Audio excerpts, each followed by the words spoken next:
Magandang araw sa inyong lahat. Ako si Teresita, pero mas kilala ako sa tawag na Tessie. At sa edad kong 63, dapat sana ako ang pinakamasayang ina sa buong mundo. Pero hindi iyon ang nangyari. Nagsimula ang lahat sa gabi ng kasal ng aking kaisa-isang anak, si Jose. Ang gabing iyon, ang gabing dapat ay puno ng saya, ay ang gabi kung kailan ko narinig ang mga salitang sumira hindi lang sa puso ko, kundi pati na rin sa aking dangal. Nakatayo ako sa likod ng isang malaking haliging marmol sa Grand Ballroom ng Acacia Hotel. Napakaganda ng lahat. Ang mga bulaklak, ang mga ilaw, ang mga ngiti ng mga bisita. Pero ang narinig ko ay isang lason. Ang bago kong manugang. Si Isabela, ang babaeng ilang oras pa lang na asawa ng anak ko, ay may kausap. At ang pinag-uusapan nila ay ako. Narinig ko ang bulong niya sa kanyang kaibigan na para bang isang sikretong nakakatuwa. Simple lang ang plano, sabi niya, habang hawak ang kanyang baso ng champagne. Bigyan natin ng 6 na buwan, siguro 1 taon. Idokumento natin lahat. Dokumento? Anong idodokumento? Kapag nakakalimutan niya ang mga pangalan, patuloy niya, kapag inuulit niya ang mga kwento, kapag mukha siyang nalilito, doon natin siya ipapa-evaluate. Naguluhan ako. Anong evaluate? Hindi ba't medyo malupit yan? Tanong ng kaibigan. At doon ko narinig ang tawa ni Isabela. Isang tawang malamig, walang kaluluwa. 63 na siya at mag-isa sa malaking bahay na yon. Sa totoo lang, awa na to. Awa? Tinatawag niyang awa ang plano niya? At saka, dagdag pa niya, na siyang parang punyal na tumusok sa aking dibdib. Deserve ni Jose ang beach house sa Batangas pagkatapos ng lahat ng pinagdaanan niya dahil sa nanay niya.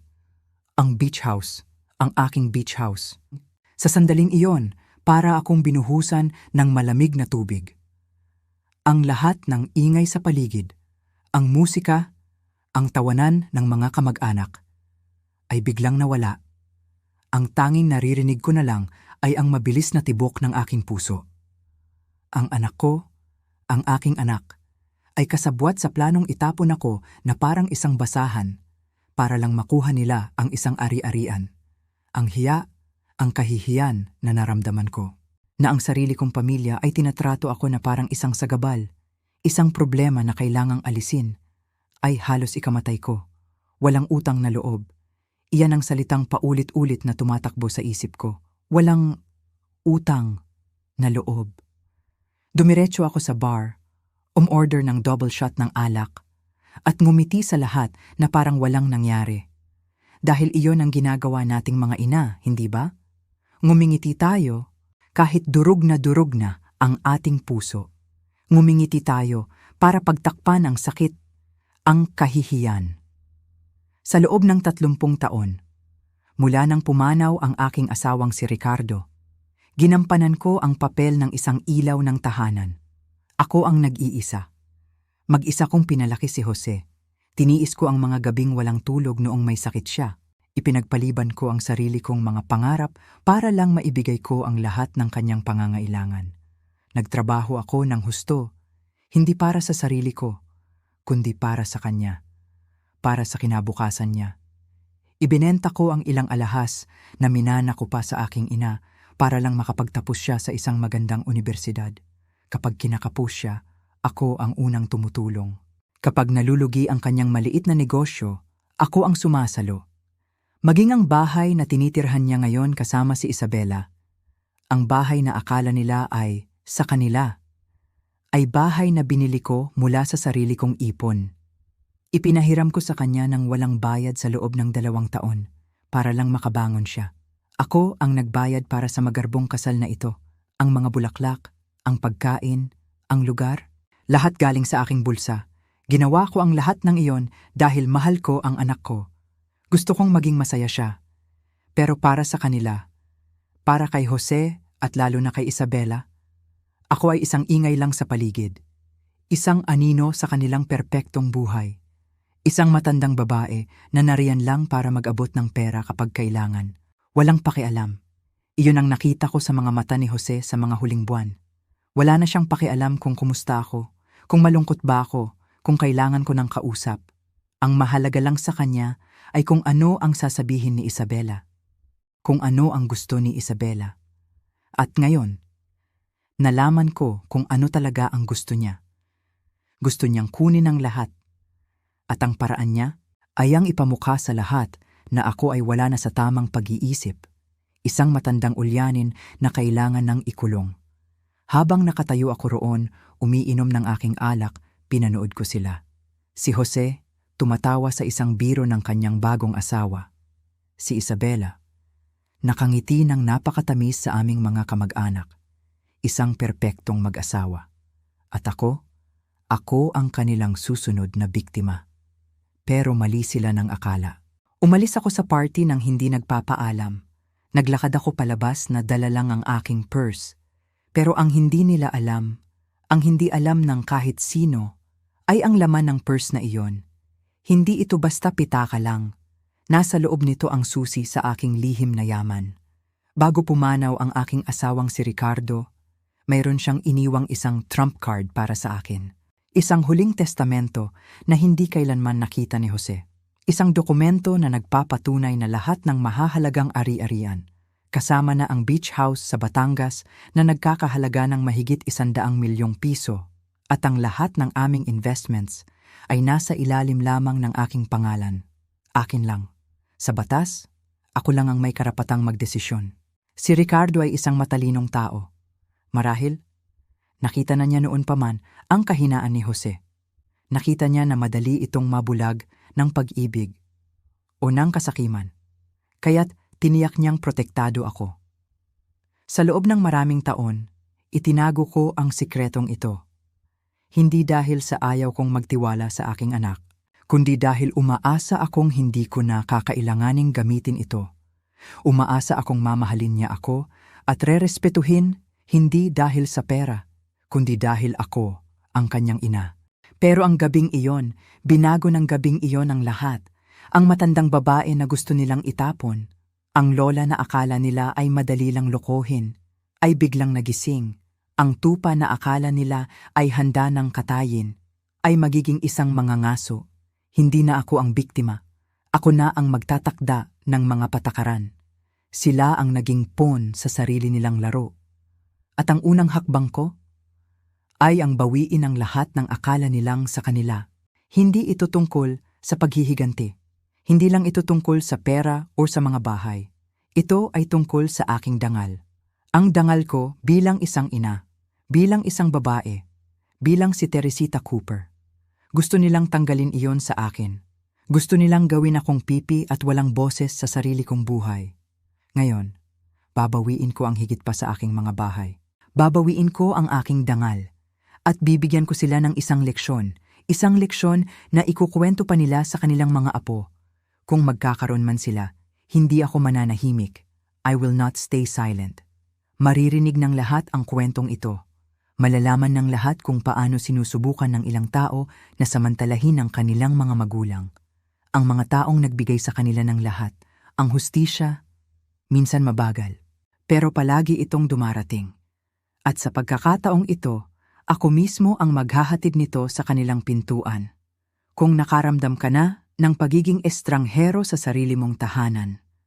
Kung minsan mo nang naramdaman na binaliwala ka ng mga taong pinakamamahal mo, i-like at i-share mo ang video na ito. At huwag kalimutang mag-iwan ng komento sa ibaba. Kwentuhan mo ako. Sabihin mo sa akin, saan ka nanonood? Taga-Luzon ka ba? Visayas? Mindanao? O isa ka sa ating mga magigiting na kababayan sa ibang bansa? Gusto kong marinig ang inyong kwento. Dahil sa mga kwentong tulad nito, nakakahanap tayo ng lakas sa isa't isa. Samahan ninyo ako sa aking paglalakbay, habang binabawi ko ang lahat ng dapat ay sa akin. Simulan na natin. Para lubos ninyong maintindihan kung paano humantong ang lahat sa gabing iyon, ang gabing puno ng kasinungalingan, hayaan ninyong ibalik ko kayo sa simula. 3 buwan bago ang kasal. Noong unang beses na tumapak si Isabela sa aking pamamahay, 1 linggo ng hapon yon. Karaniwan, ang mga linggo ko ay tahimik. Pagkatapos magsimba, mag-aalaga ako ng aking mga halaman, magbabasa ng libro, at maghihintay sa tawag ni Jose. Iyon ang aming ritual. Isang simpleng tawag lang para kumustahin ako. At sapat na iyon para buuin ang aking linggo. Ngunit ang linggong iyon ay iba. Tumawag si Jose, pero ang boses niya ay may kakaibang sigla. "Ma, may ipapakilala ako sa inyo," sabi niya, at sa tono pa lang niya, alam ko ng espesyal ang babaeng ito. Ang pangalan niya ay Isabela. At sa tingin ko, siya na talaga. Napangiti ako. Bilang isang ina, ano pa ba ang hihilingin mo kundi ang kaligayahan ng iyong anak? Kaya't sinabi ko, "Sige anak, dalhin mo siya rito. Gusto ko siyang makilala." Pagdating nila, para akong nakakita ng isang anghel na bumaba mula sa langit. Si Isabela ay perpekto. Iyon ang unang salitang pumasok sa isip ko. Perpekto. Mahaba ang kanyang buhok, abot hanggang baywang, at ang kanyang mga mata ay kumikinang sa tuwing siya'y ngumingiti. Ang kanyang pananamit ay simple pero elegante. At ang kanyang ngiti, naku, ang ngiti niya ay kayang matunaw kahit ang pinakamatigas na puso. "Tita," pati niya sa akin, at niyakap ako ng mahigpit. Isang yakap na medyo masyadong mahigpit para sa isang taong ngayon ko lang nakilala. Marami na pong naikwento si Jose tungkol sa inyo. Matagal ko na pong gustong makilala ang babaeng nagpalaki sa isang napakabuting lalaki. Ang mga salita niya ay pulido, masyadong pulido. Para bang inensayo niya ito ng paulit-ulit sa harap ng salamin. Ngunit isinantabi ko ang pakiramdam na iyon. Siguro'y kinakabahan lang siya, sabi ko sa aking sarili. Gusto niyang magustuhan ko siya. Umupo kami sa sala at pinuri niya ang lahat. Ang mga lumang florera na minana ko pa sa aking lola, ang lasa ng kapeng ipinagtimpla ko, maging ang kurtina sa aking bintana. "Napakaganda po ng bahay ninyo, tita. Ramdam na ramdam po ang pagmamahal." Si Jose naman ay nakatingin lang sa kanya na para bang siya ang araw at ang buwan. Bawat salitang lumalabas sa bibig ni Isabela ay tila musika sa kanyang pandinig. "Paano ba kayo nagkakilala?" tanong ko, para basagin ang medyo formal na usapan. "Sa gym po," mabilis na sagot ni Jose, bago pa man makapagsalita si Isabela. Nahihirapan po kasi siya sa mga buhatin, kaya tinulungan ko. "Naku, napaka-romantiko naman," sabi ko, kahit na may kaunting pagtataka sa aking isip kung bakit tila sabik na sabik si Jose na siya ang sumagot. Doon tumawa si Isabela, isang tawang maganda pakinggan. "Nagpapakumbaba lang po si Jose. Ang totoo po, hindi ako nahihirapan. Nagkukunwari lang po ako." Napatingin ako sa kanya. Matagal ko na po kasi siyang pinapanood sa gym, pag-amin niya ng walang pag-aalinlangan. Iniisip ko kung paano ko siya makakausap. Kaya't nagkunwari akong nangangailangan ng tulong. Hindi ako nakasagot agad. May bahagi sa akin na humanga sa kanyang katapatan. Pero may mas malaking bahagi na nakaramdam ng kaba. Ang isang babaeng kayang magplano ng ganoong kaliit na detalye para lang makuha ang atensyon ng isang lalaki. Ay isang babaeng alam kung paano laruin ang sitwasyon para makuha ang gusto niya. Kalkulado, iyon ang tamang salita. "Ano naman ang trabaho mo, Hija?" tanong ko para ibahin ang usapan. "Dati po akong nagtatrabaho sa social services," sagot niya. "Tumutulong sa mga pamilyang may mabibigat na sitwasyon. Mga ebalwasyon po, mga ganoon. Pero ngayon po, lumilipat ako sa pagiging wellness coach. Gusto kong tumulong sa mga tao na mahanap ang kanilang inner peace. Doon na nagsimula ang lahat. Social services, mga pamilyang may problema, ebalwasyon." Ang mga salitang iyon ay dapat naging malaking pulang bandila sa akin, pero binaliwala ko. Sa mga sumunod na linggo, si Isabela ay naging parang anino sa aming buhay. Bigla na lang siyang susulpot sa hapunan. Minsan, pag-uwi ko, naroon na siya sa aking kusina, inaayos ang mga lalagyan ng pampalasa.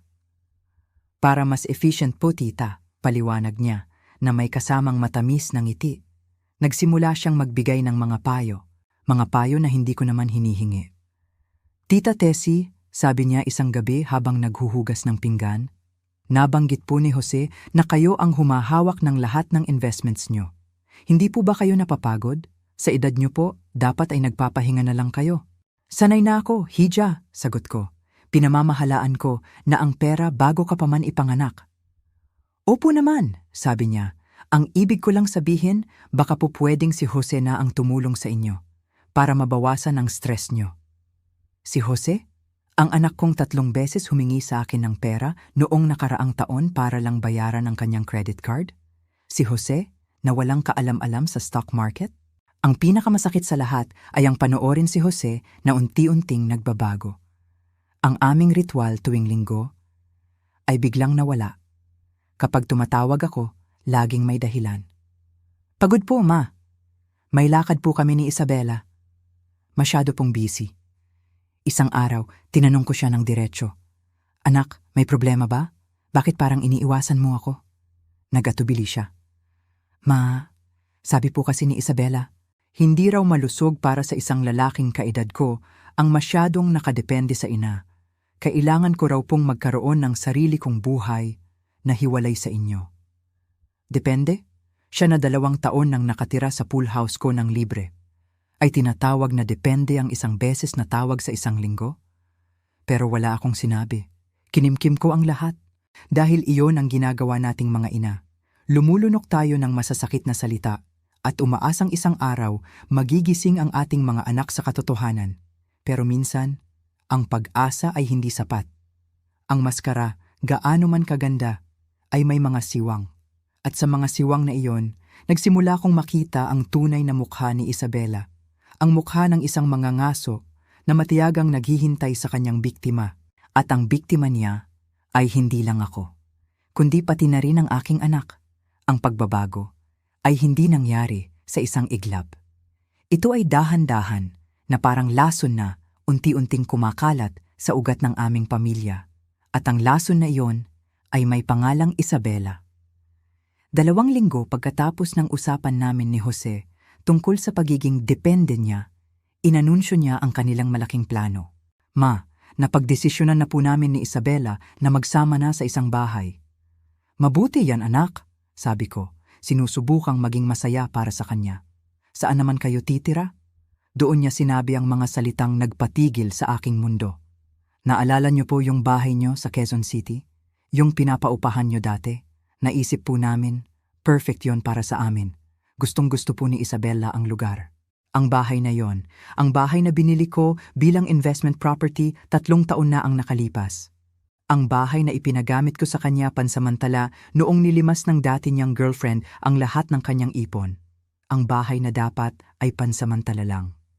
Sige anak, maganda yan, sabi ko habang pinipigilan ang panginginig ng aking boses. Napag-isipan niyo na ba kung kailan kayo magsisimulang magbayad ng upa o baka gusto niyong hulugan ng mortgage? Biglang nagbago ang mukha niya. Ang saya ay napalitan ng pagkainis. Ma, akala ko po, pamilya tayo. Hindi ba natin pwedeng pag-usapan yan? Pinag-usapan na natin yan, anak. Sa loob ng 2 taon, nakatira ka sa pool house ko nang walang bayad. Iyon na ang tulong ko. Bago pa siya makasagot, si Isabela na ang nagsalita. Hinawakan niya ang aking kamay, ang mga daliri niya'y malamig. Tita Tessie, sana po huwag ninyong isipin na pinipilit ko si Jose. Ayaw ko pong maging hadlang sa inyong mag-ina. Ang boses niya ay puno ng pekeng pag-aalala. Naiintindihan ko po na negosyo ito para sa inyo. Siguro po, pwede nating gawing dahan-dahan ang pag-transition? Magsimula po muna si Jose sa pagbabayad ng mga utilities, tapos paunti-unti hanggang sa kaya na niya ang partial mortgage. Ayaw ko po kasing ma-pressure siya. Pressure? Ang isang 32 anyos na lalaki na magbayad ng sarili niyang mga gastusin ay tinatawag niyang pressure? Pero si Jose, naniwala siya. Kita niyo na ma, naiintindihan ni Isabela, magaling siyang humanap ng solusyon? Oo. Magaling siyang humanap ng solusyon, mga solusyon na palaging pabor sa kanya. Sa loob ng 1 buwan, lumipat sila. At ang bahay ko ay biglang naging aming bahay sa mga bibig nila. Pinalitan ni Isabela ang lahat. Ang mga lumang muebles na may sentimental na halaga sa akin ay ipinatapon niya dahil hindi raw tugma sa kanilang aesthetic. Pinalitan niya ito ng mga modernong gamit na mukhang mamahalin. Pero sigurado akong galing lang sa credit card ni Jose. Ang mga bill ng kuryente at tubig ay huminto nang dumating sa akin.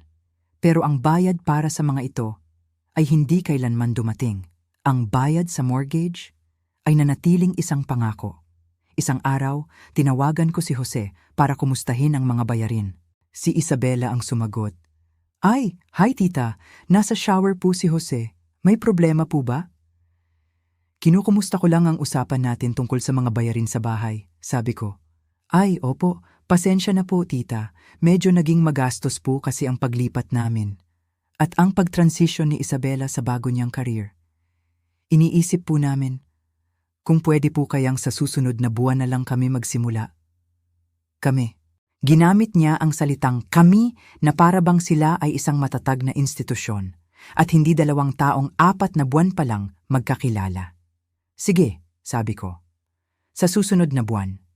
Lumipas ang susunod na buwan. At ang isa pa, walang dumating na bayad. Isang hapon, hindi ko na natiis. Nagmaneho ako papunta sa bahay sa Quezon City. At doon, sa garahe, nakaparada ang isang bagong-bagong BMW na kulay itim. Makintab, mamahalin. Ang luma niyang Honda ay wala na. Nanlamig ang buong katawan ko. Paano? Saan sila kumuha ng pera para dito kung ang simpleng bill ng kuryente ay hindi nila mabayaran? Tawagan ko siya ng gabing iyon. Ang boses ko ay kalmado. Pero sa loob, kumukulo ang aking dugo. Ma, bakit po? Ang ganda ng kotse mo, Jose. Natahimik siya sa kabilang linya. Tapos, paano niyo po nalaman? Ako ang may-ari ng bahay, naalala mo? Paminsan-minsan, dumadaan ako para tingnan ang investment ko. Medyo weird po yan, ma. Weird, ang salitang yon. Ako na nagmamay-ari ng lupa at bahay. Ay weird dahil tinitingnan ko ang sarili kong ari-arian. Kailangan po kasi ni Isabela ng maasahang sasakyan para sa bago niyang negosyo. Paliwanag niya. Nakuha po namin sa magandang deal. Napakabuti naman, sabi ko. Kung tungkol din lang sa mga deal, kailan kaya kayo magsisimulang magbayad ng mortgage? Doon na nagbago ang tono niya. Ang boses niya ay naging malamig at depensibo. Ma, kailangan nating mag-usap. Nagantay ako. Sabi po ni Isabela, pareho po naming iniisip na medyo controlling kayo sa pera. Controlling. Ako. Controlling. Dahil gusto kong bayaran ng 32 anyos kong anak ang sarili niyang mga gastusin. Naiintindihan ko. Ginagamit niyo po kasi ang bahay bilang alas, patuloy niya, na parang isinusumbat niyo sa amin. Sabi ni Isabela, hindi raw iyon malusog na dinamika ng pamilya. Lahat na lang, sabi ni Isabela. Sabi ni Isabela. Sabi ni Isabela. Nawala na ang sariling pag-iisip ng anak ko. Naging isa na lang siyang anino ng kanyang kasintahan. Tama ka, Jose, sabi ko. Ang boses ko ay matatag na ngayon. Dapat nga tayong mag-usap tungkol sa malusog na dinamika ng pamilya. Mabuti naman po at bukas kayo sa feedback, ma, sabi niya, na para bang isang malaking tagumpay ang nakuha niya. Magaling po talaga si Isabela sa mga ganitong bagay. Propesyon niya po yan. Oo, propesyon niya iyon. At sa wakas, nagsimula ko nang maintindihan kung ano talaga ang propesyon ni Isabela. Hindi siya wellness coach. Isa siyang manggagamit. Isang ahas na dahan-dahang pumupulupot sa aking pamilya. At ang anak ko ay bulag na tinatanggap ang bawat yakap nito. Ang pag-uusap na iyon sa telepono, ang tawag kung saan tinawag ako ng sarili kong anak na controlling, iyon ang huling patak na nagpaapaw sa baso. Sa sandaling ibinaba ko ang telepono, nawala ang lungkot, nawala ang pag-iyak. Ang pumalit ay isang malamig at matigas na desisyon. Tapos na ang pag-asa. Tapos na ang paghihintay na magigising si Jose. Kung hahayaan ko lang, lalamunin sila ng buo ng kasakiman ni Isabela. Lalamunin nila ang lahat ng pinaghirapan namin ni Ricardo. Hindi ako papayag. Hindi na ako ang ina na iiyak na lang sa isang tabi. Oras na para kumilos. Kinabukasan, Biyernes ng umaga, imbes na magdilig ng halaman, nagmaneho ako papunta sa Makati. Papunta sa opisina ng aming family lawyer, si Attorney Reyes. 15 taon na siyang abogado ng aming pamilya. Siya ang umasikaso ng huling testamento ni Ricardo. Siya ang tumulong sa akin sa mga insurance claims.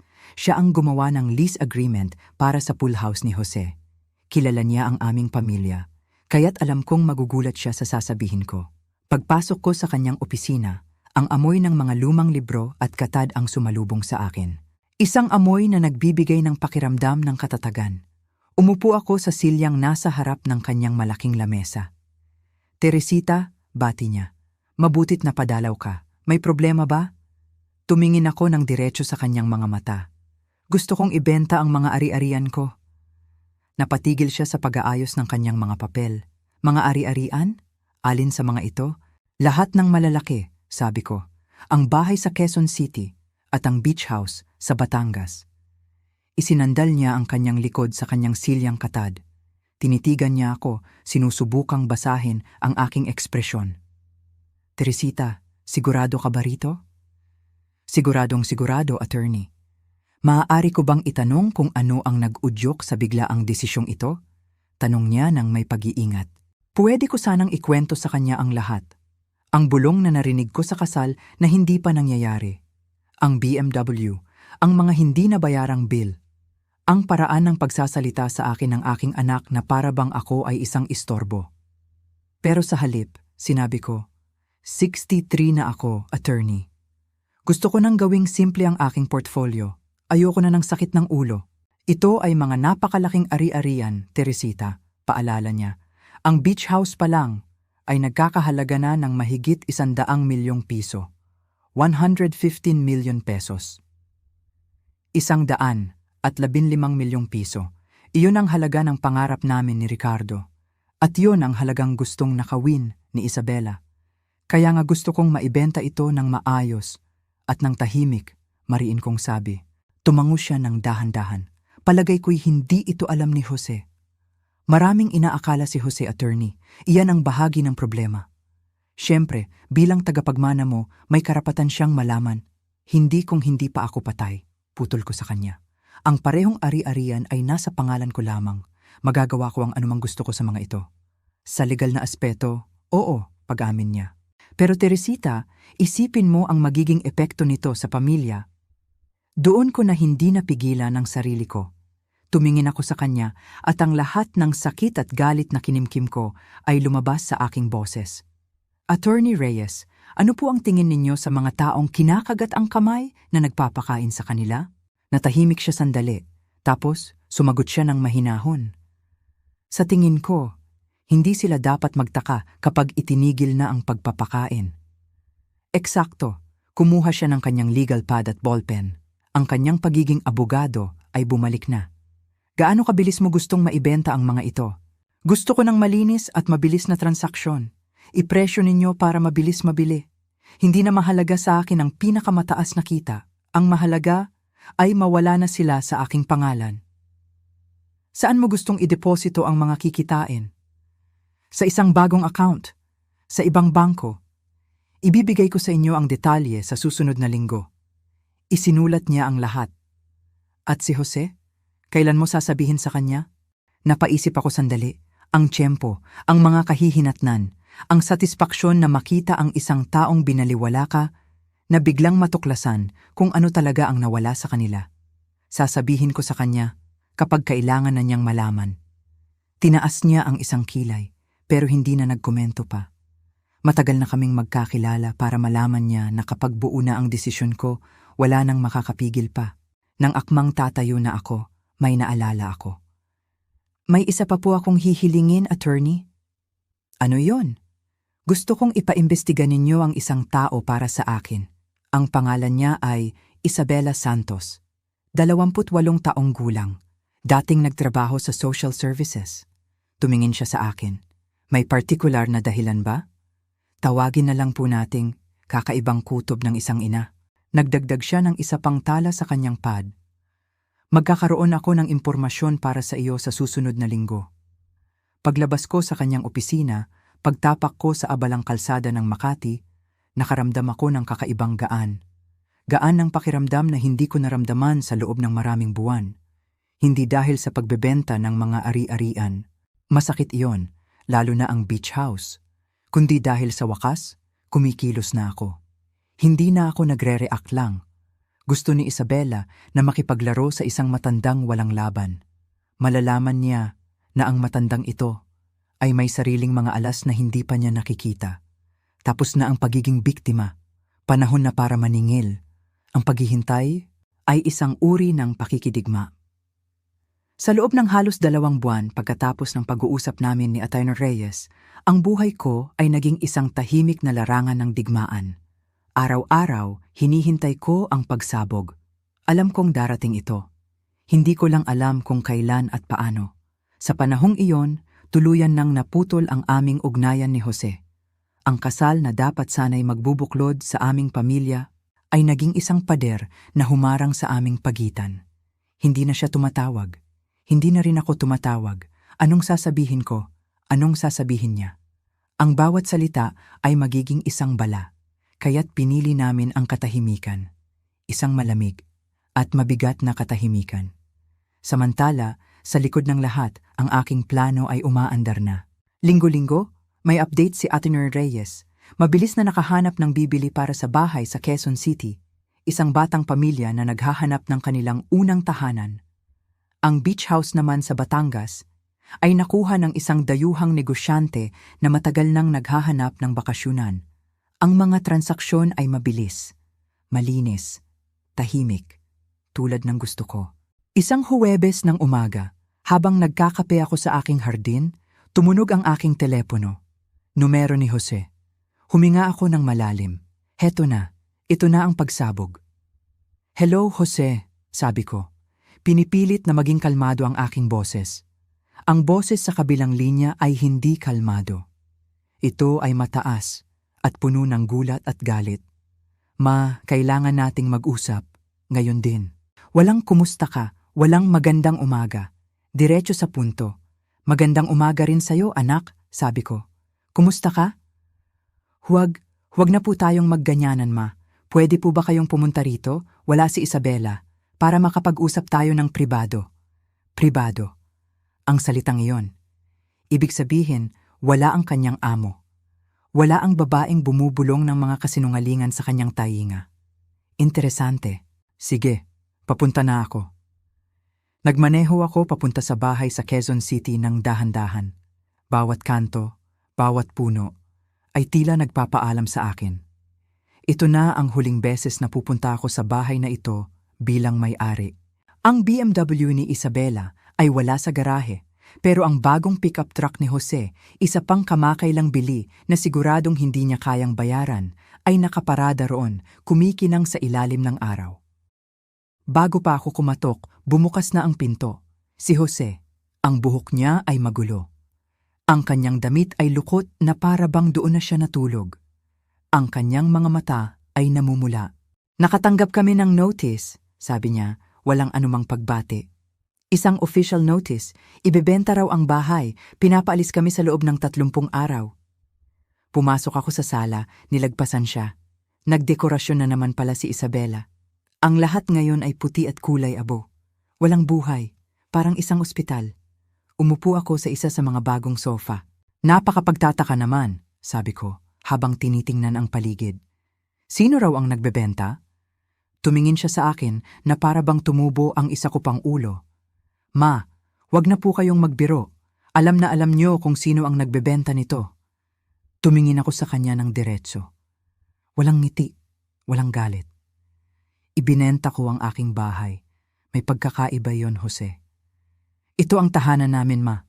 Sigaw niya at ang boses niya ay nabasag. Dito kami nakatira sa loob ng ilang buwan. Dito kami bumuo ng buhay. Bumuo ng buhay? Saan? Sa kasinungalingan? Bumuo kayo ng buhay gamit ang pera ko, mahinahon kong sabi. Magbabayad naman po kami ng mortgage, giit niya. Kailangan lang po namin ng mas maraming panahon.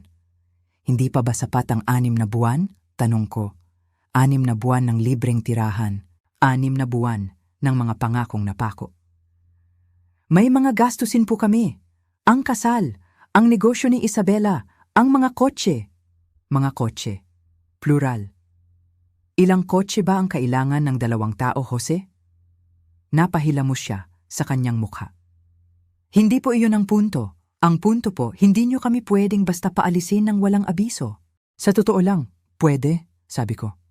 Inilabas ko mula sa aking purse ang isang dokumentong nakatupi, ang lease agreement, ang papel na pinirmahan niya nang hindi man lang binabasa. Tingnan mo ang pinirmahan mo. Nakasaad yan, 30 araw na abiso para sa pagtatapos ng kontrata. Pinapirma ka ni Ate Reyes, naalala mo? Namutla ang kanyang mukha habang binabasa niya ang dokumento. Ang mga kamay niya ay nagsimulang manginig. Akala ko po, formalidad lang ito. Papeles ng pamilya. Lahat ng kontrata ay formalidad lang, Jose. Hanggang sa may isang taong sumira nito. Wala po kaming sinirang kahit ano. Talaga ba? Tanong ko. Tumigil kang magbayad ng upa pagkatapos ng unang buwan. Bumili ka ng mga mamahaling sasakyan habang hindi mo binabayaran ang kuryente at tubig na ako ang sumasalo. At ayon sa aking pananaliksik, sinasabi ni Isabela sa mga tao na pag-aari niya ang bahay na ito. Ang huling bahagi ay hula ko lang. Pero sa paraan ng pag-iwas niya ng tingin, alam kong tumama ako. Nagtatanong po kasi ang mga tao kapag hindi ka nakapangalan sa titulo, pautal-utal niyang sabi. Sinusubukan niya lang pong iwasan ang mga awkward na usapan. Sa pamamagitan ng pagsisinungaling. Sa pamamagitan po ng pagprotekta sa aming privacy. Tiniklop ko ang kontrata at ibinalik sa aking purse. Nasaan si Isabela ngayon, Jose? Nasa bago niyang opisina. Inilulunsad niya ang kanyang wellness coaching business. Gamit ang anong pera? May mga investors po siya? Alam ba ng mga investors na iyan na nakatira siya ng libre sa loob ng 6 na buwan? Ma, nagiging ridiculous na po kayo. Pamilya tayo. Ang pamilya, nagtutulungan. Doon na ako tumayo, hinarap ko siya. Tama ka. Ang pamilya ay nagtutulungan. Sabihin mo sa akin, Jose, kailan ang huling beses na tinulungan mo ako sa kahit anong bagay? Lagi po kitang tinutulungan. Kailan? Kapag naghahapunan tayo, na ako ang nagluluto at ikaw ang kumakain? Tinutulungan mo ba ako sa mga problema ko sa teknolohiya? Ni minsan, wala ka pang inayos na kahit anong gadget para sa akin. Nagbibigay ka ba ng emosyonal na suporta? Sa pamamagitan ng pagsasabi sa aking controlling ako? Sa pamamagitan ng pagkansela ng ating mga lunch dates? Sa pamamagitan ng pagsasala ng aking mga tawag sa pamamagitan ng iyong kasintahan? Napaupo siya sa puting sofa ni Isabela. Ang lahat ng hangin ay tila nawala sa kanyang katawan. Hindi ito patas, Ma. Magpapakasal kami. Kailangan namin ng katatagan. Kung ganoon, maghanap kayo ng trabahong magbibigay niyan. May trabaho po kami. Si Isabela ay may startup na may mga misteryosong investors at ikaw ay may part-time na consulting gig na halos hindi kayang bayaran ang monthly ng iyong truck. Hindi iyon trabaho, Jose. Isa iyong pantasya. So, pinaparusahan niyo po kami dahil hindi kami sapat na mayaman para sa inyo? Ang akusasyong iyon ay masakit. Dahil ito ay baliktad.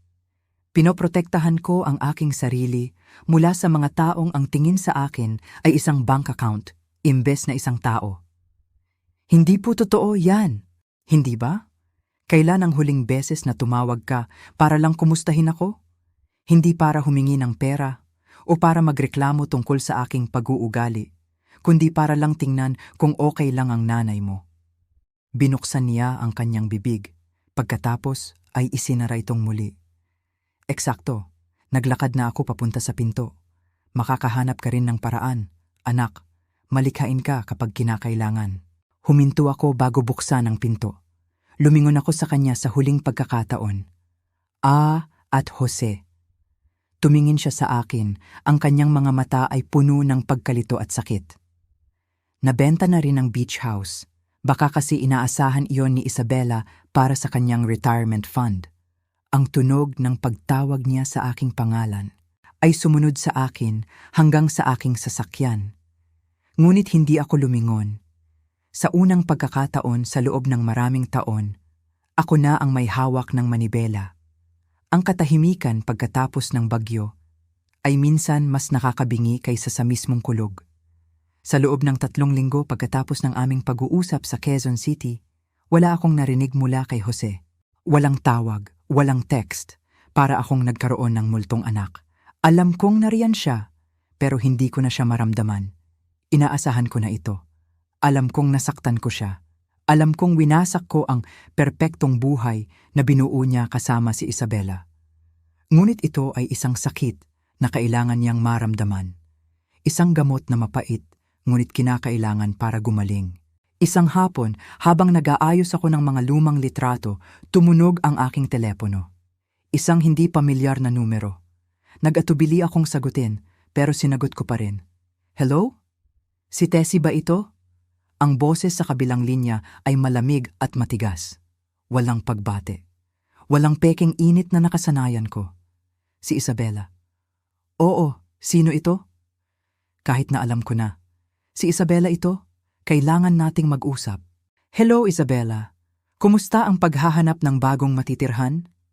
Narinig ko ang isang mahinang tawa sa kabilang linya, isang tawang walang saya. Huwag kang makipaglaro sa akin. Alam mo ang ginawa mo. Sa wakas, ang tunay na Isabela. Wala nang matamis ng ngiti. Wala nang Tita Tessie. Nagbenta ako ng 2 ari-arian na pag-aari ko. Hindi ko alam kung bakit ka nababahala, kalmado kong sabi. Ang mga ari-ariang iyon ay pamana ni Jose. Sigaw niya at ang boses niya ay puno ng galit. Ang pamana ni Jose ay kung ano ang iiwan ko sa kanya kapag namatay ako. At sa pagkakaalam ko, buhay na buhay pa ako. Kaya't wala siyang makukuha. Hindi mo maaaring basta itakwil ang anak mo dahil lang nagmahal siya. Hindi ko siya itinakwil dahil nagmahal siya, sabi ko. Itinakwil ko siya dahil pinili niya ang isang mapanlinlang na gold digger kaysa sa kanyang ina. Isang mahabang katahimikan. Tapos, narinig ko ang mga salitang matagal na niyang gustong sabihin. Ang mga salitang itinatago niya sa likod ng kanyang perpektong maskara. Mapait kang matanda. Ayan na. Maaaring matanda na ako, Isabela, pero hindi ako mapait, sagot ko. Ang mga taong mapait ay nagrereklamo lang. Ako, kumikilos. Mas deserve ni Jose kaysa rito. Tama ka. Deserve niya ang isang ina na pinalaki siyang maging independent at mapagpasalamat. Sa kasamaang palad, nabigo ako roon. Hindi pa ito tapos, Tessie. Isang banta, isang pangako. Sa tingin ko, tapos na. Maliban na lang kung may iba ka pang sasabihin. Sa totoo lang, meron. Biglang nagbago ang kanyang tono. Ang galit ay napalitan ng isang pekeng pag-aalala. Si Jose, sobrang hirap na hirap mula nang paalisin mo kami. Nag-aalala ako sa kanya. Umupo ako ng tuwid. Heto na. Ang susunod niyang galaw. Nagsisimula na siyang makalimot. Nalilito siya. Pabago-bago ang mood niya. Nag-aalala ako sa kanyang mental health. Nanlamig ang aking dugo. Hindi dahil sa pag-aalala kay Jose, kundi dahil sa kasamaan niya. Ginagamit niya ang sarili niyang kasintahan bilang isang sandata. Anong mga bagay ang nakakalimutan niya? Tanong ko. Sinusubukang alamin kung hanggang saan ang kanyang kasinungalingan. Mga usapan namin, mga appointment, kung saan niya inilalagay ang mga gamit niya. Kahapon, sabi niya, at ang boses niya ay puno ng drama. Hindi niya matandaan ang daan papunta sa grocery na ilang buwan na naming pinupuntahan. Nakakabahala nga yan, sabi ko. Iminungkahi mo na ba sa kanya na magpatingin sa doktor? Sa tingin ko, sabi niya, at naroon ang diin sa bawat salita, sa tingin ko, ang buong pamilya ang nangangailangan ng tulong propesyonal. Ang dinamika sa pagitan ninyong dalawa ay hindi malusog, Tessie. Talaga ba? Ang paraan ng pag-isolate mo sa kanya. Ang pagmamanipula sa kanya gamit ang pera, iyan ay textbook emotional abuse. Ako, nangaabuso.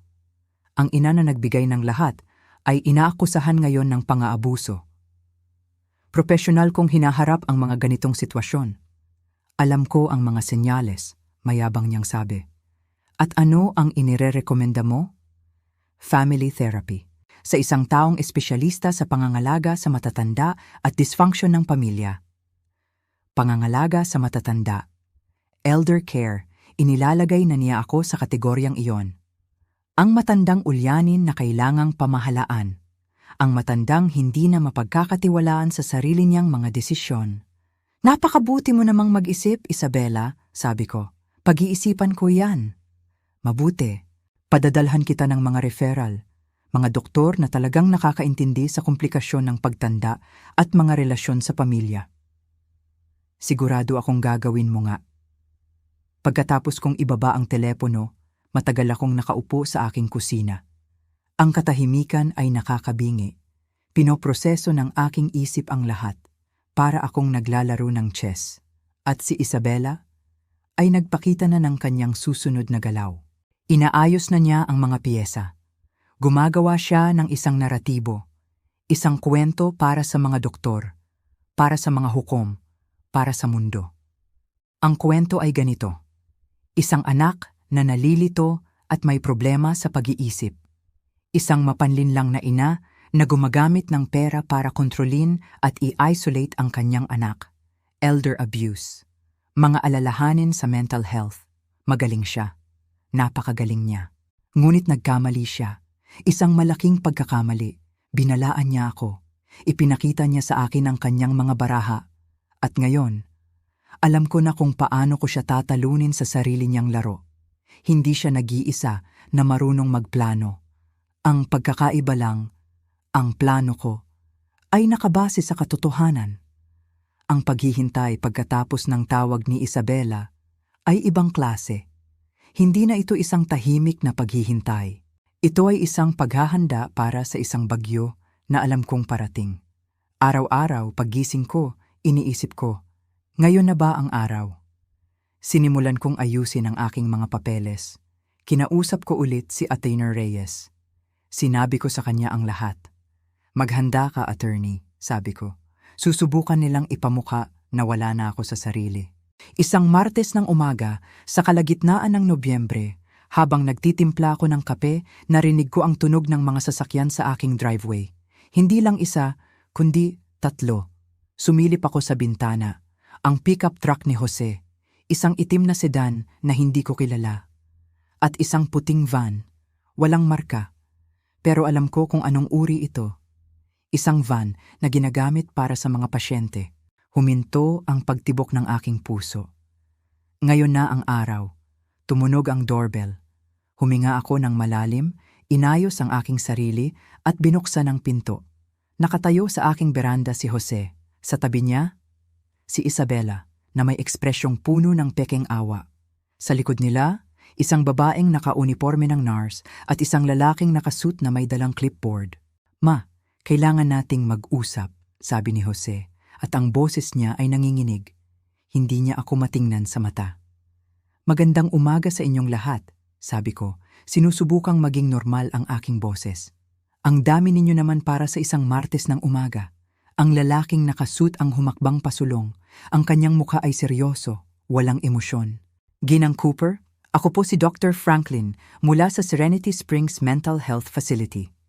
Nagpahayag po ng pagkabahala ang inyong pamilya tungkol sa inyong kapakanan. Pamilya. Ginamit niya ang salitang pamilya. Lumapit si Isabela na para bang siya ang tagapagligtas.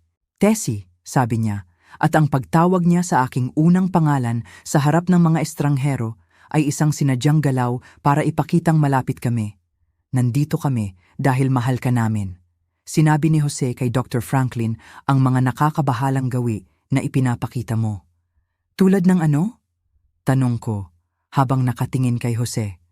Sa wakas, tumingin siya sa akin. Ang kanyang mga mata ay puno ng sakit at pagkalito. Ang pagbebenta po ng mga ari-arian, ma. Pagbebenta ng malalaking ari-arian nang walang anumang lohikal na dahilan. Paggawa ng mga biglaang desisyon sa pananalapi. Naiintindihan ko, sabi ko.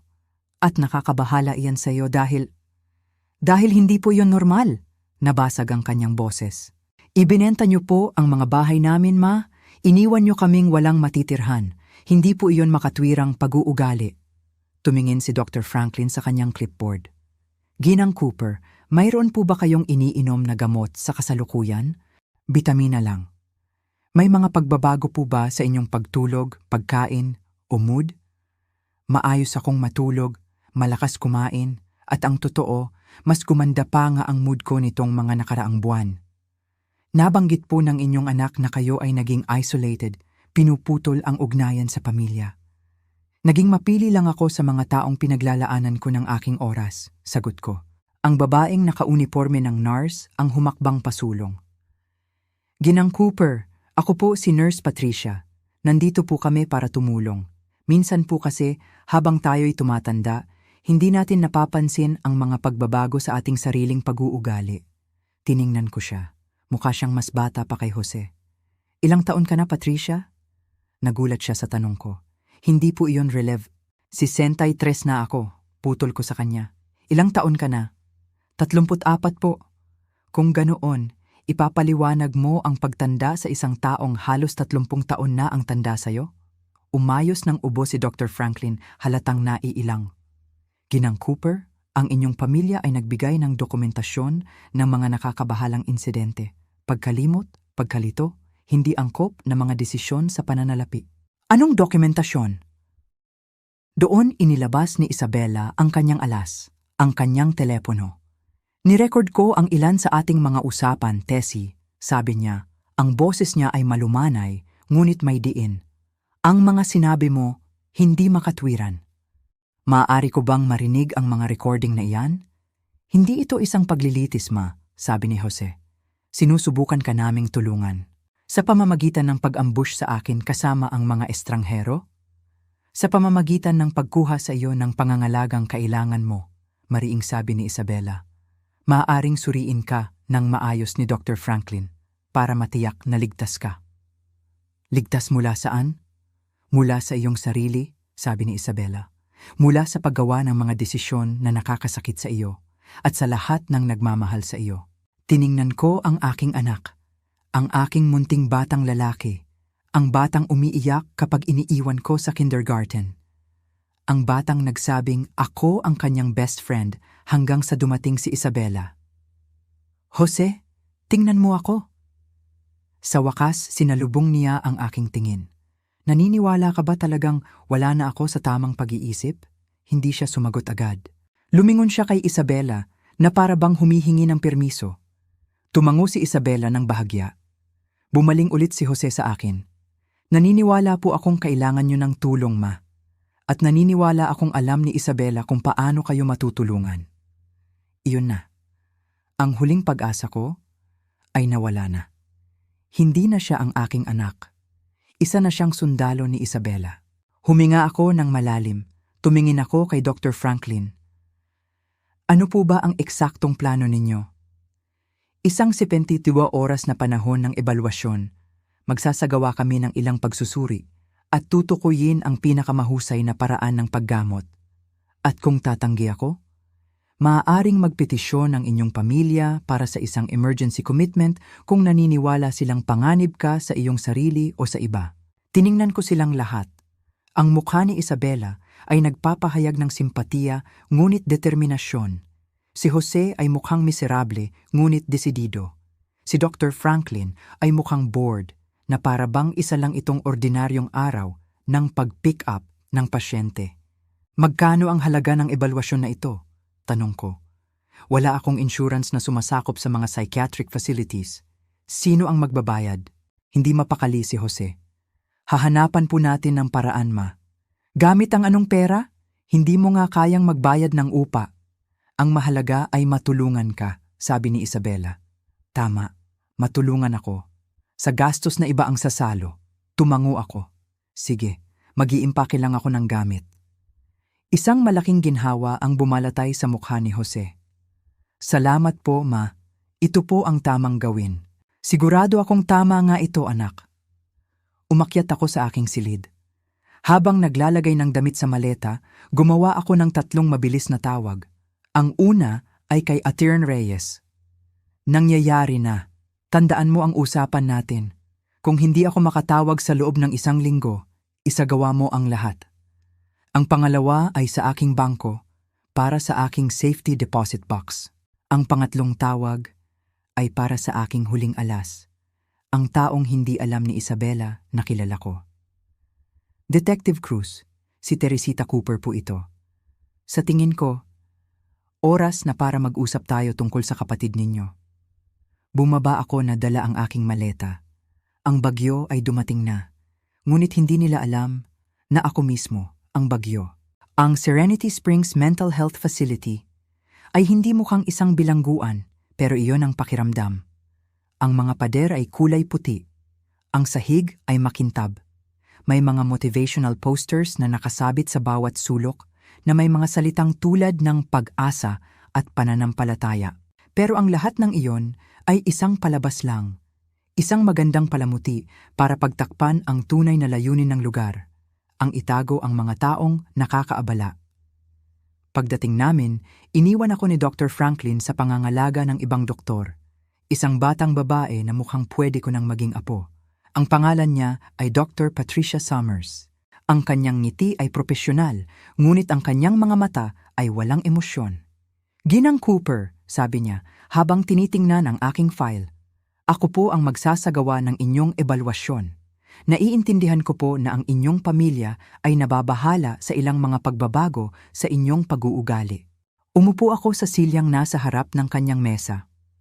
"Ang pamilya ko, doktora," sabi ko, "ay nababahala sa pagkawala ng kanilang meal ticket." Nagsulat siya ng isang tala. "Mukhang galit po kayo. Hindi ba dapat?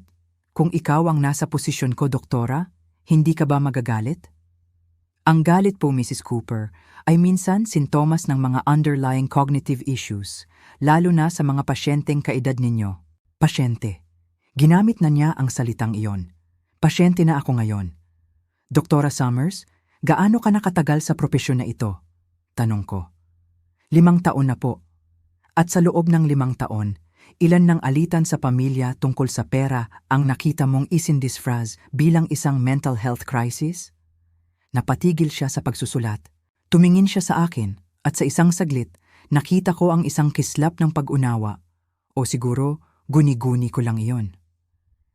"Hindi ko po maintindihan ang ibig ninyong sabihin." "Sa tingin ko, naiintindihan mo," sabi ko. Nagsulat ulit siya ng tala. "Sige po, subukan natin ang ilang cognitive assessments. Pwede niyo po bang sabihin sa akin kung anong taon ngayon?" 2025. Sino po ang presidente? Si Ferdinand Marcos Jr. Alam niyo po ba kung nasaan kayo? Nasa isang pasilidad kung saan sinusubukan ng kasintahan ng aking anak na ideklara akong wala sa katinuan para makontrol nila ang aking pera. Mrs. Cooper, ang paranoid thoughts po. Doktora Summers, putol ko sa kanya. Nasuri niyo na ba ang employment history ni Isabella Santos? Hindi po ako pamilyar sa... Nagtrabaho siya sa social services. Sa particular, nagtrabaho siya sa Adult Protective Services. Nag-e-evaluate ng mga matatanda para sa kanilang competency. Alam na alam niya kung paano gumagana ang sistemang ito. Doon na siya tuluyang napatigil sa pagsusulat. Ang kanyang profesional na maskara ay bahagyang nabakbak. "Paano niyo po nalaman iyan?" "Dahil hindi ako paranoid, doktora. Handa ako." Sa sumunod na 2 araw, sumailalim ako sa kanilang mga pagsubok. Mga memory assessments, mga cognitive evaluations, mga psychological profiles. Sinagot ko ang lahat ng kanilang tanong nang matapat at kumpleto. Pinakita ko sa kanila ang isang matandang babae na matalas pa ang isip. Isang babaeng alam ang bawat detalye ng kanyang pananalapi.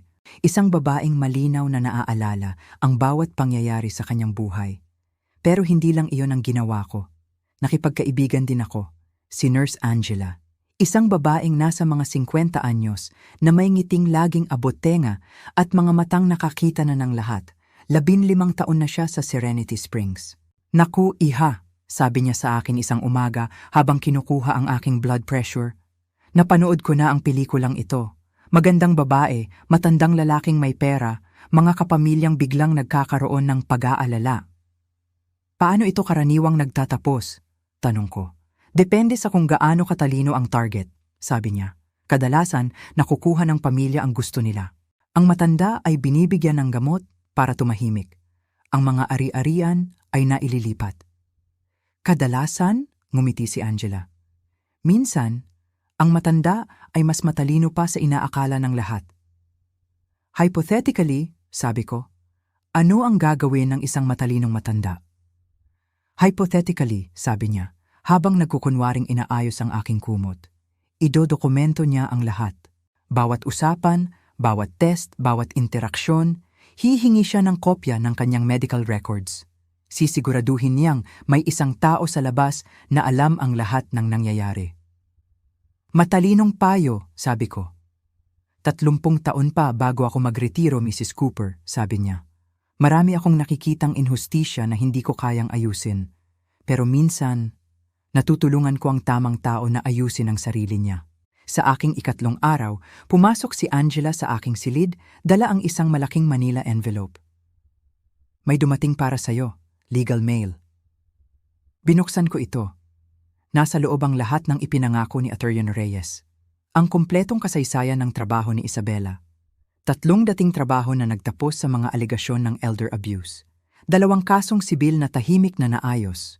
At ang pinakamahalaga sa lahat, isang criminal background check na nagpapakita ng isang conviction para sa fraud sa Cebu 5 taon na ang nakalipas.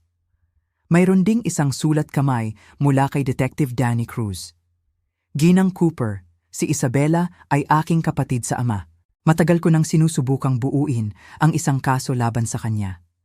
Ang sitwasyon ninyo ay maaaring ang kailangan namin. Tawagan niyo po ako paglabas ninyo. Tiniklop ko ang mga papel ng maingat, ang aking mga bala. Ibinigay ko ang envelope kay Angela. Pwede mo bang itago ito para sa akin? Ngumiti siya. Siyempre, hypothetically speaking, kailan mo posibleng kailanganin ito pabalik? Bukas ng umaga, sabi ko. Pakiramdam ko, idedeklara na akong nasa tamang pag-iisip.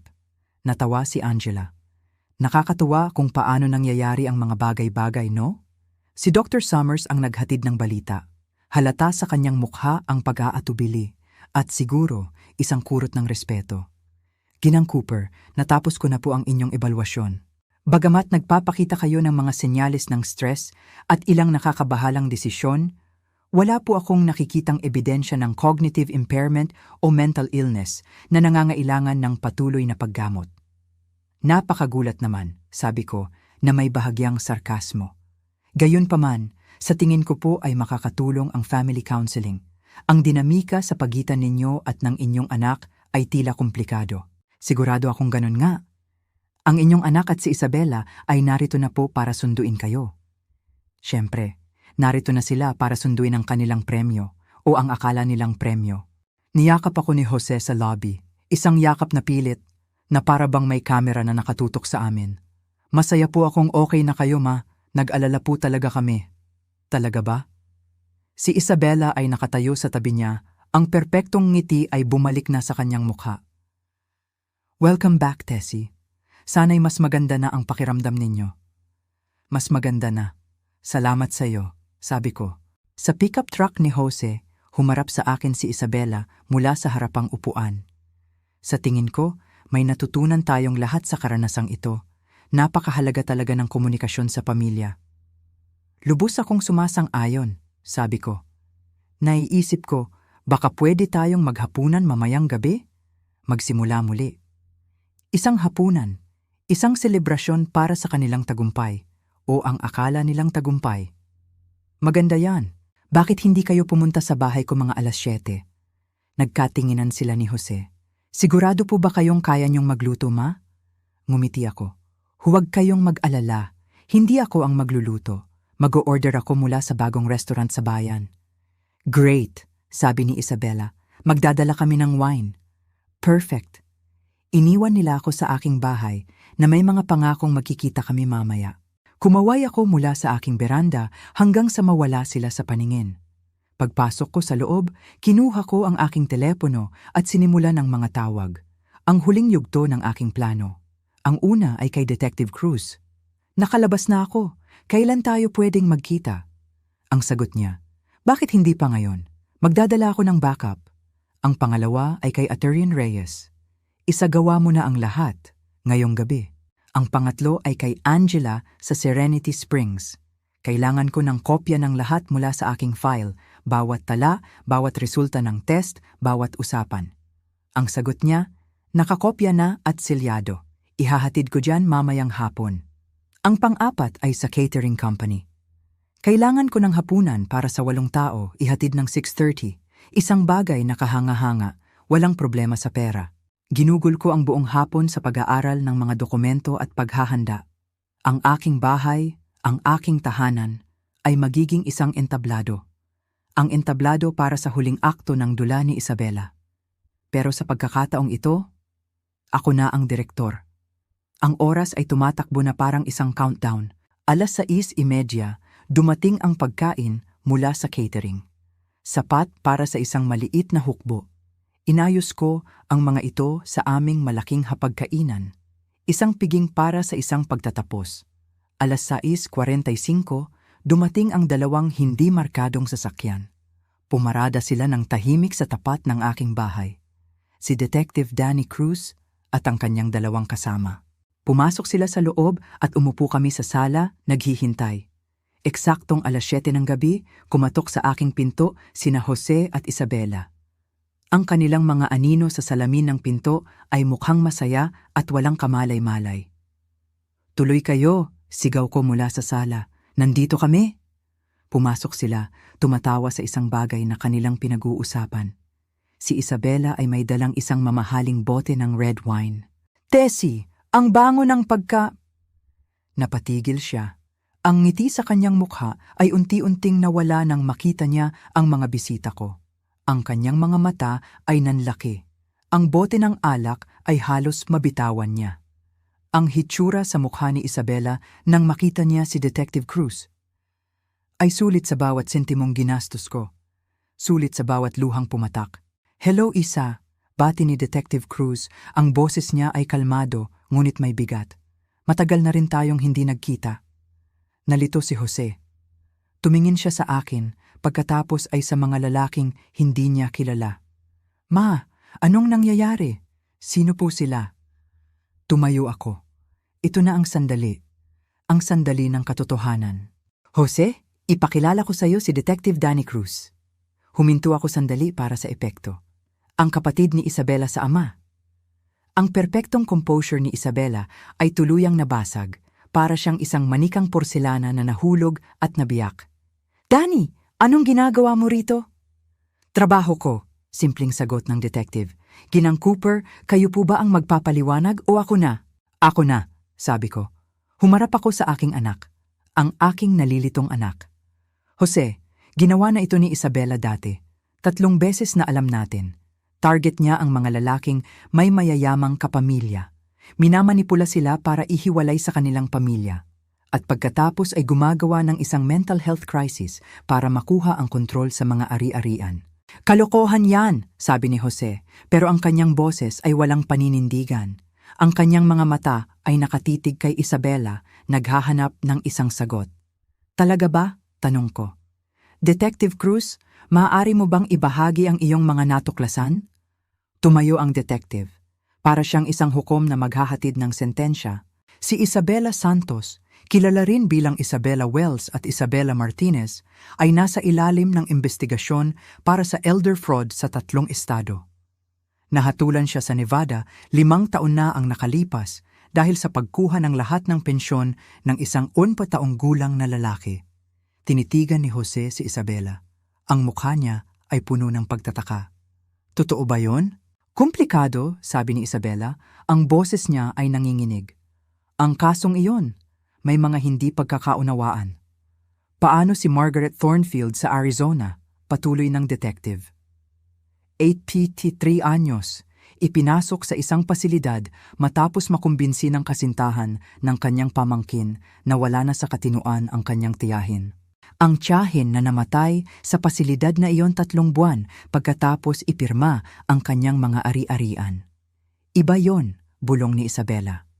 "O si Harold Brennan sa Colorado," sabi pa ng detective. 76 anyos, inihiwalay sa kanyang pamilya, ipinasok matapos idokumento ng kanyang nobya ang kanyang humihinang estado ng pag-iisip. Nasa isang pasilidad pa rin siya hanggang ngayon, 2 taon na. Napaupo si Jose sa aking sofa. Para siyang isang gusaling gumuho. Hindi ito maaaring maging totoo. Umupo ako sa tabi niya. "Pero totoo ito, anak." Dinukot ko mula sa aking bulsa ang isang litrato na ibinigay sa akin ni Detective Cruz. Isang litrato ng singsing. Ang engagement ring na suot niya ay pag-aari ni Margaret Thornfield. Itinago ito ni Isabela bilang isang tropeo. Otomatikong napahawak ang kamay ni Isabela sa singsing sa kanyang daliri. "Hindi ninyo naiintindihan. Ang mga taong iyon ay sinasamantala ng kanilang mga pamilya. Pinoprotektahan ko sila." Sa pamamagitan ng pagnanakaw ng kanilang pera? Tanong ko. Sa pamamagitan ng pagtiyak na makakakuha sila ng tamang pangangalaga sa mga pasilidad kung saan sila namatay ng mag-isa habang ginagastos mo ang kanilang pinag-ipunan? Tumingin si Jose sa singsing sa daliri ni Isabela. Pagkatapos ay sa babaeng 8 buwan niyang kasintahan. Gaano mo nakatagal pinlano ito? Tanong niya. Ang boses niya ay halos isang bulong. Anong pinlano? Jose, hinahayaan mong lasunin ng nanay mo ang isip mo laban sa akin. Ni-research niya ako, hindi ba? Tanong ni Isabela, tumingin sa akin ng may galit. Bago pa man siya lumapit kay Jose, nakahanap kami ng malawak na file tungkol sa inyong pamilya, Ginang Cooper, sabi ni Detective Cruz. Mga financial records, mga titulo ng lupa, ang obituary ng inyong asawa, ang employment history ni Jose. Alam na alam niya kung ano ang kanyang pinapasok. Dahan-dahang tumayo si Jose. Tinarget mo ako, ang buong relasyong ito. Tinarget mo ang pamilya ko. Jose, please, mahal kita. Mahal mo ang pamana ko. Hindi totoo yan. Humakbang pasulong si Detective Cruz. Ang kanyang mga kasama ay sumunod sa kanya.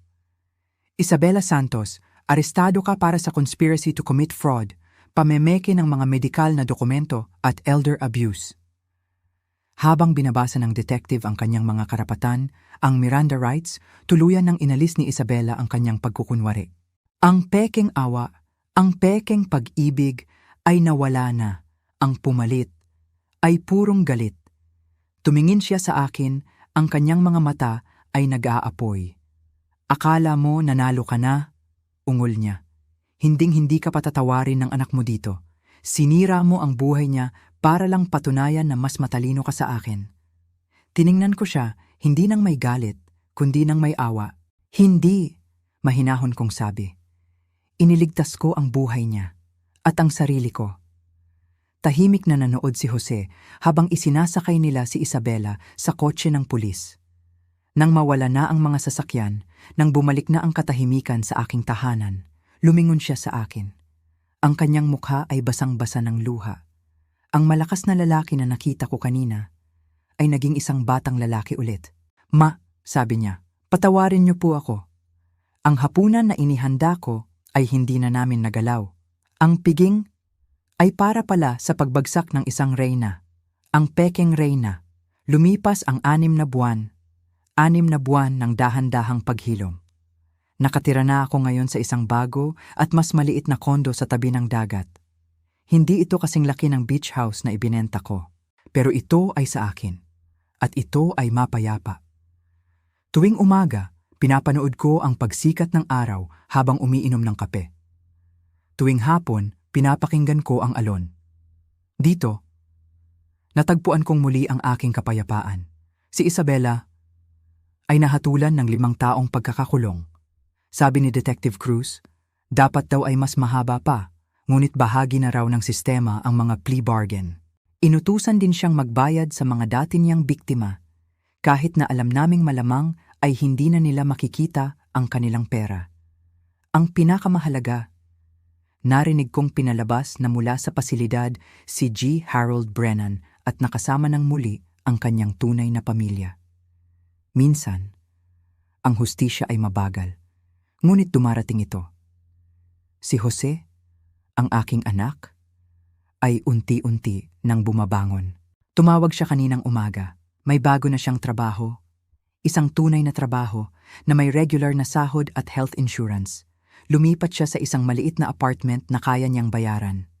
Kumukonsulta siya sa isang therapist at sinimulan na niyang bayaran ang mga utang sa credit card na ginawa ni Isabela.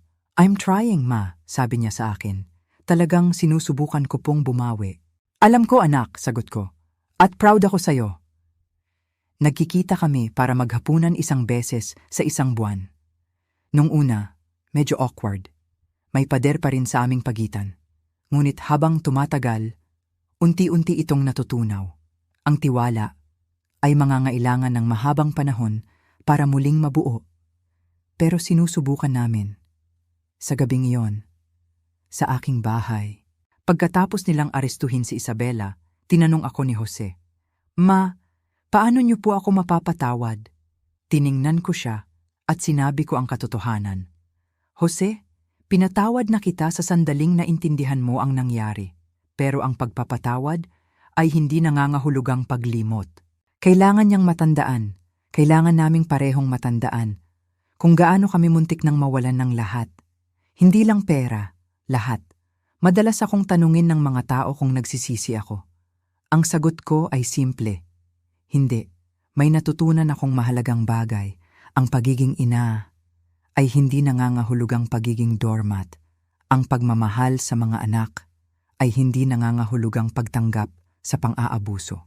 At ang pagiging 63 ay hindi nangangahulugang walang laban.